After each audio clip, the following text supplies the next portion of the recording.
Paper leakage వ్యవహారంపై దేశవ్యాప్తంగా విద్యార్థులు ఆందోళన చేస్తుండటంతో కేంద్ర విద్యాశాఖ మంత్రి ధర్మేంద్ర ప్రధాన్ తన పదవికి రాజీనామా చేశారు. ఆయన తర్వాత ప్రహ్లాద్ జోషి విద్యాశాఖ మంత్రిగా బాధ్యతలు చేపట్టారు. ఈ నేపథ్యంలో విద్యాశాఖ మంత్రి జీతం ఎంత, బెనిఫిట్స్, సెక్యూరిటీ వంటి విషయాలు తెలుసుకుందాం.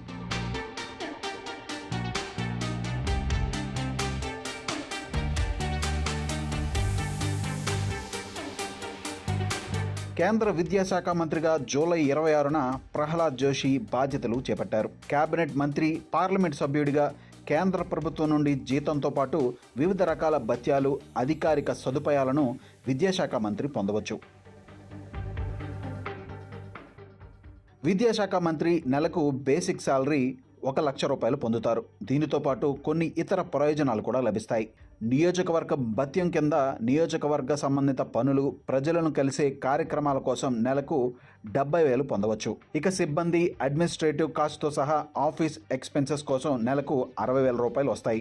డైలీ అలవెన్స్, పార్లమెంటు కమిటీల సమావేశాలు జరుగుతున్నప్పుడు వాటికి హాజరైన ప్రతి రోజుకు ₹2,000 పొందవచ్చు. ఇక నివాసం విషయానికి వస్తే కేంద్ర మంత్రివర్గ సభ్యుడిగా విద్యాశాఖ మంత్రికి న్యూఢిల్లీలోని లుటియన్స్ జోన్లో అన్ని సౌకర్యాలతో కూడిన ప్రభుత్వ బంగ్లాను కేటాయిస్తారు. ఈ నివాసానికి ఎలాంటి అద్దె చెల్లించాల్సిన అవసరం ఉండదు. దీనితో పాటు మేనేజ్మెంట్ కూడా ప్రభుత్వమే చూసుకుంటుంది. అధికారిక, వ్యక్తిగత నివాస అవసరాల కోసం దీనిని ఉపయోగించుకోవచ్చు. అధికారిక నివాసంతో పాటు కేంద్ర విద్యాశాఖ మంత్రికి అధికారిక ప్రభుత్వ వాహనం, డ్రైవర్, ఆఫీస్ కార్యక్రమాలకు ఇంధనం కూడా ప్రభుత్వమే భరిస్తుంది. దీనితో పాటు ప్రభుత్వ ఏజెన్సీల సూచనల మేరకు కేబినెట్ మంత్రులకు కూడా భద్రతా ఏర్పాట్లు కల్పిస్తారు.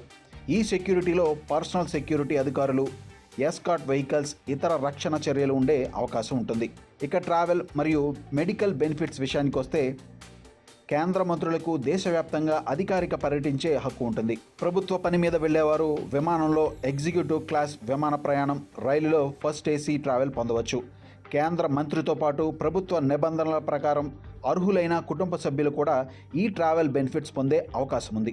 దీనితో పాటు కేంద్ర మంత్రి సెంట్రల్ గవర్నమెంట్ హెల్త్ స్కీమ్ ద్వారా వారిపై ఆధారపడిన కుటుంబ సభ్యులకు గుర్తింపు పొందిన ఆసుపత్రులలో ఉచిత వైద్య చికిత్స పొందవచ్చు. ఇక కేంద్ర మంత్రులకు భారత ప్రభుత్వం పర్సనల్ అసిస్టెంట్స్, సెక్రటరీస్, ఇతర సపోర్టింగ్ స్టాఫ్ను ఆఫీస్ పనుల కోసం కేటాయిస్తుంది. అధికారిక నివాసాలు, కార్యాలయాలలో కూడా ప్రభుత్వ పనికి అవసరమైన టెలిఫోన్, ఇంటర్నెట్, ఇతర సమాచార ప్రసార సదుపాయాలు కల్పిస్తారు.